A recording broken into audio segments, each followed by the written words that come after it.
Unacademy. Let's crack it. These things are Yes. the values. Thank you. Thank you, sir. Okay, some questions from public ad. Yes, sir. Can you tell me the pillars of public administration? The most important aspects. Sir, so the two main pillars are the permanent executives and the political representatives. Okay, let me call it characteristics Okay. or hallmarks. Okay, sir. As a suggestion, I would say economy and efficiency are Yes, two. sir. Yes. What can you imagine or tell me the rest? Sir, so I can give other two E's that the second ARC gives. It is effectiveness and ethics. So this will become the pillars. Very well.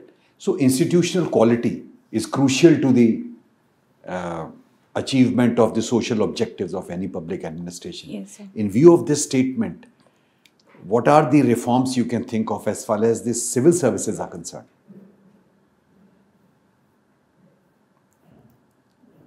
Sir, I think if the most important reform in civil services can be stability of tenure, which will reduce the impact of political patronage and transfers that happen and will allow the bureaucrats to function more effectively in one area. And the second reform can be more outsourcing to private entities so that the burden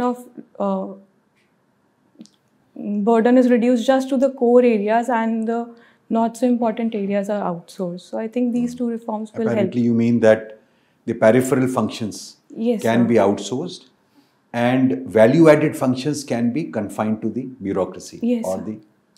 the permanent bureaucracy. Yes, sir. I think that is what you mean? Yes, sir. Okay. If I say that India is a undergoverned and over-regulated country, what is your comment on that? Undergoverned, over-regulated. Sir, I think the statement is true to certain extent, but not to the full extent. For example, that we were undergoverned when and over-regulated when there were license permit Raj going on. But post the 1991 reforms, the regulations has come down and they're still coming down and the governance has improved with the coming Regulations of have come down. I mean, I think you mean that regulations have been rationalized now. Yes, sir. Yes, sir. I'm sorry for my No, talk. no. Rectify. Okay. Thank you. Thank you, sir. Why was Agra chosen for establishing Institute of Mental Health? Have you ever visited this? No, sir. I've seen it from the outside. Outside. Sir, the area. What do you know about it? Sir, I don't know much No, about it. You stay in Agra? Yes, sir. I've been in Delhi for the past 8 years because I've completed my graduation in from Delhi as well. Right. Yes, sir. Something tells me that you're wearing the sari after ages. Yes, sir. Am I right?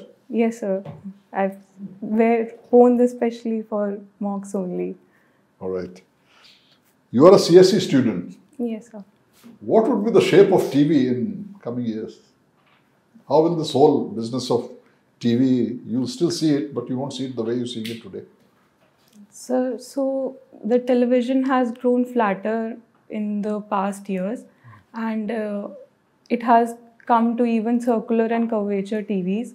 So I think in the future we can imagine TVs to become just like a screen for presentation which we can pull out, which is absolutely flexible. And I think that was the vision we can. Can you see the screen disappearing entirely in times to come?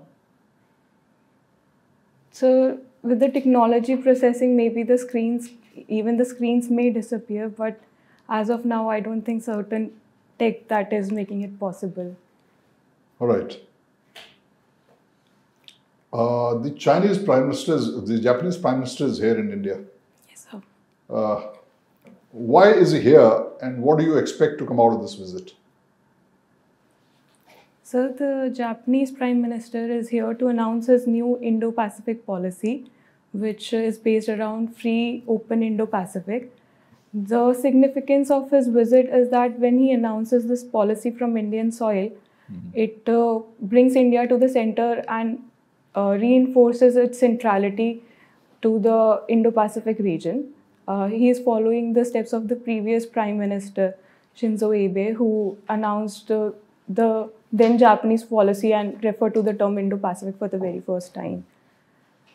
And sir, its importance lies in the fact that Chinese activity in the South China Sea is increasing, and a free Indo-Pacific is important for a rule-based world order. So, Okay. yes, sir.